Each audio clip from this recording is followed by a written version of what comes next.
définissant les rapports de force à l'échelle mondiale.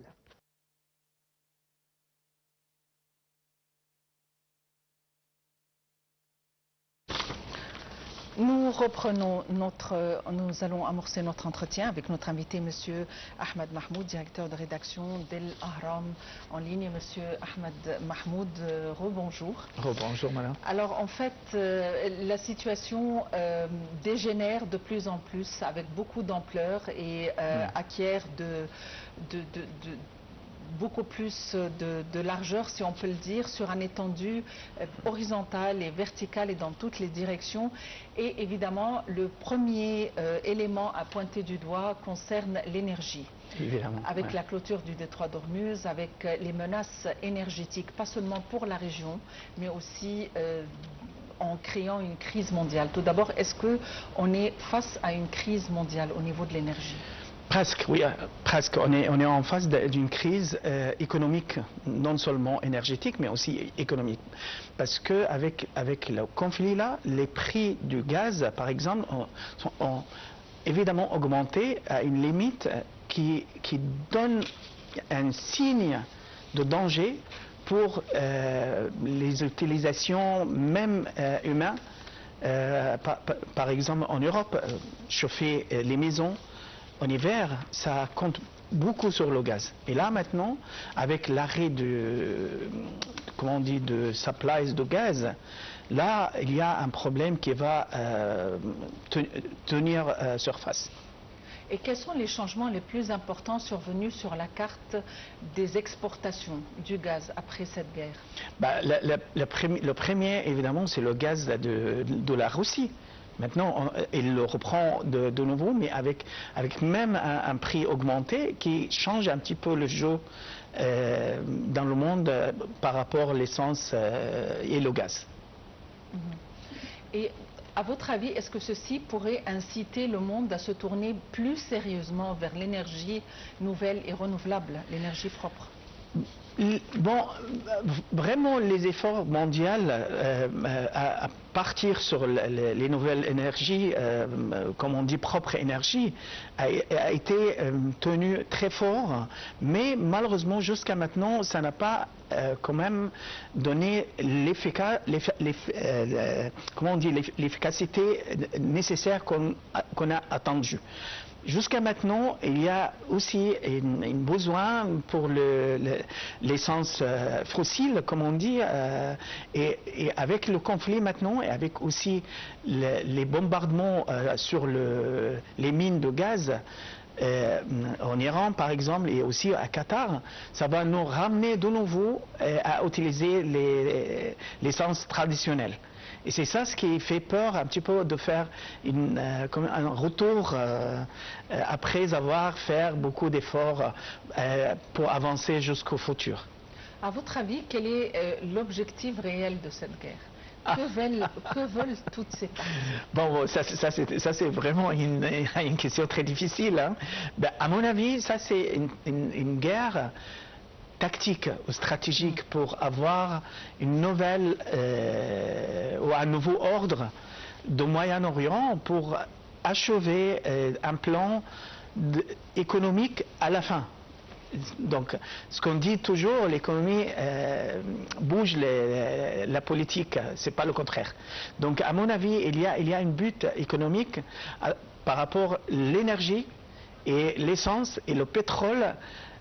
Comment réorganiser ce marché et comment aussi appuyer sur d'autres facteurs économiques par avoir le contrôle sur le pétrole. Donc à mon avis, c'est ça le jour de cette guerre. Est-ce qu'on peut dire que les crises en matière de l'énergie ont commencé depuis la guerre de l'Ukraine et de la Russie? Bien sûr, ça c'était clair. Parce qu'après, ils ont pensé que la guerre entre l'Ukraine et la Russie va terminer très tôt, mais elle est en cours jusqu'à maintenant. Et ça a affecté beaucoup comment on dit, les subsidies de l'Europe complète par rapport au gaz. Parce qu'elles avaient toujours le besoin de la gaz de la Russie. Mais maintenant, le jeu est devenu tellement chaotique. Et quelle est l'influence de cette guerre sur les prix du pétrole et de l'énergie en général? Bien sûr, ils ont augmenté tous les prix. Et ça va aussi appuyer sur les prix de tous les éléments nécessaires dans le monde entier. Non seulement la région du Golfe ou bien l'Europe, mais dans le monde entier. Est-ce que les COP ont réussi à apprendre au monde de remédier à la dépendance concernant l'énergie fossile? Est-ce que les COP avaient initié les pays de la région à recourir un peu à l'énergie renouvelable durant les années précédentes? Bon, à mon avis, ils ont fait des forts efforts pour les convaincre, mais maintenant, avec cette guerre, avec le manque aussi de l'énergie, comment on dit, propre, à pouvoir remplir les besoins humains nécessaires, comment on peut convaincre un citoyen au nord de l'Europe, avec la neige, de oublier sur le fil fossile avec cette guerre et avoir un hiver très fort et très dur. Donc, il y a là un effort de sensibilisation. Bien sûr. Effort médiatique peut-être, la presse, les médias. Est-ce qu'on doit aider les gens à changer un petit peu leur mentalité et à voir les choses autrement? Est-ce qu'on peut déjà convaincre les forces de guerre de changer la mentalité de guerre et revenir en paix et avoir de nouveaux négociations pour avoir une situation meilleure pour les gens? Ça c'est une question très, comment on dit, très difficile à répondre, parce que quand même la question c'est pas convaincre les gens d'oublier l'essence traditionnelle, mais c'est plutôt convaincre les gens de ne pas avoir la violence et la guerre pour faire la vie beaucoup plus difficile qu'il faudra. Vous avez parlé d'une guerre tactique, mais est-ce qu'on peut dire que c'est une guerre aussi qui focalise sur l'énergie, sur le contrôle de l'énergie d'une région riche en ressources énergétiques? Bien sûr, et ça on peut même savoir juste avant pour revenir un petit peu sur la crise entre les États-Unis et Venezuela, par exemple. C'était tout à fait pour contrôler le pétrole de Venezuela. Alors là, maintenant, on peut bien sûr comprendre que c'est exactement la même chose, mais à une autre façon de conflit. Et à votre avis, quel est le scénario qui peut mettre terme à cette guerre? Comment est-ce que cette guerre pourrait terminer? Ah, ça c'est une question qui n'a pas une réponse, comment on dit, idéale. Parce que la question c'est de devenir raisonnable par l'Amérique déjà et d'arrêter la guerre, parce que avec tous ces dommages qui fassent, avec les armes, les missiles et tout ça, je pense qu'il a besoin un petit peu de raison, quoi. Et à votre avis, quel est l'impact de cette guerre sur les marchés de l'énergie? Ça va changer tout, parce que les prix déjà sont augmentés. Les gens maintenant souffrent évidemment, et donc à mon avis ça va prendre un peu de temps pour stabiliser les marchés de nouveau. Et finalement, est-ce que ceci pourrait, à votre avis, pourrait dégénérer en une guerre nucléaire? Là, je pense pas. Non, mais c'est vrai que c'est quand même comment on dit, une possibilité, mais je pense pas, parce que déjà même les forces qui sont en battre savent que ça c'est une solution terminale, quoi. Donc l'utiliser, c'est quand même pas assez facile. Est-ce que les pays du Golfe ont été affectés suite aux frappes iraniennes qui les ont ciblés? Est-ce que ceci a affecté quand même leur économie d'une manière considérable et aussi ont affecté leur production énergétique? Non, mais bien sûr, mais là, par exemple, nous avons entendu que plein de pays qui sont producteurs de pétrole, ils n'arrivent plus de produire le pétrole, et parce que tous les tanks sont déjà complets. Et là, ça change tout, parce qu'il n'y a pas la liquidité de pétrole, et ça change tout, parce que là, ça veut dire qu'il n'y a pas de ressources qui revient en tant que monnaie, par exemple. Là, on reste bloqué avec la production, et ça change tout. Ça fait quand même un effet très difficile sur les ressources d'argent. C'est clair que les États-Unis soutiennent et collaborent avec Israël, et d'autres analystes politiques disent au contraire que les États-Unis sont soumis à Israël. À votre avis, qu'est-ce qui fait que les États-Unis se soumettent à la volonté israélienne? Bon, ça c'est quand même une question difficile à résoudre, parce que, mais d'abord, il faut savoir que tous les instituts de recherche stratégique en Amérique, elle est quand même dirigée par des gens qui croient beaucoup dans cette, comment on dit, équilibre politique entre les deux pays. Donc, est-ce que qui est en contrôle, ça c'est une question qui était toujours en posant.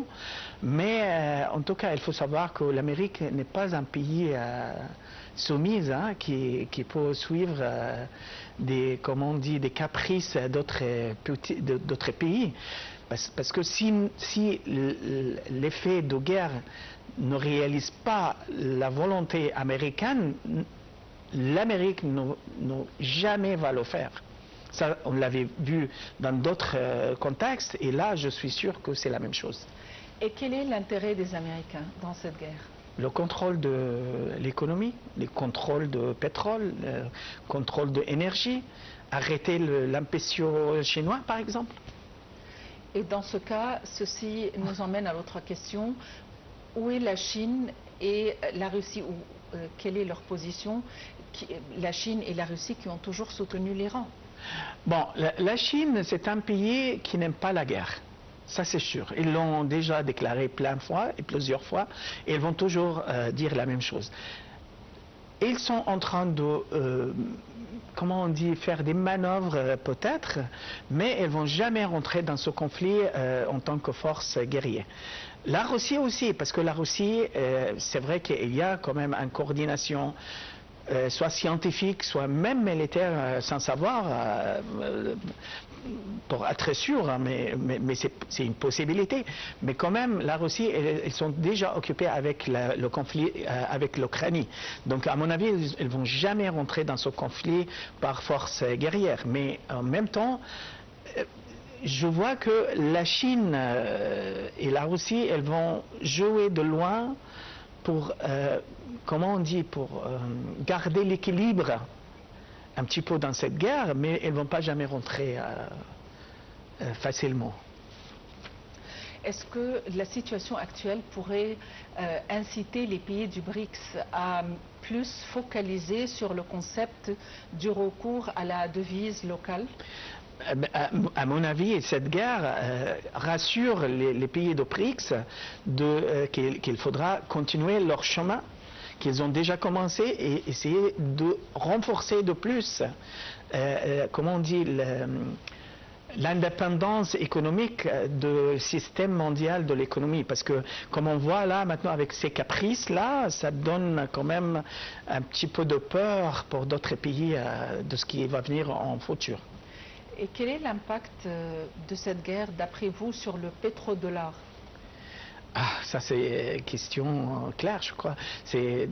Là déjà, le dollar, malgré qu'on pensait que le dollar va tomber, mais au contraire, il est en train de monter, mais aussi les prix du pétrole ils sont augmentés. Donc, à mon avis, ça va aider un petit peu les États-Unis de réaliser un peu de profit. Mais jusqu'à quand, c'est ça la question. Et aussi sur le prix de l'or, les deux bougent ensemble. Oui, bien sûr, bien sûr. Parce que ça, c'est, comment dire, je ne sais pas comment dire ça en français, mais c'est quand même, c'est c'est une sauvegarde pour l'économie d'avoir l'or conservé chez soi. Mais jusqu'à quand, c'est ça la question aussi. Parce qu'on ne peut pas continuer comme ça et avoir un résultat, comment on dit, de satisfaction. Monsieur Ahmed Mahmoud, vous êtes directeur de rédaction d'El Ahram en ligne. Merci d'avoir été avec nous aujourd'hui. Évidemment, nous serons tout près de vous pour faire le point concernant les différentes facettes de cette guerre, l'impact sur la région, sur la question géopolitique, sur l'économie mondiale, sur le cours du pétrole et les marchés de l'énergie, nos relations avec l'Afrique et l'impact de cette guerre sur nos échanges africains. Merci de nous avoir suivis. Très bonne fin de journée à tous et à la prochaine.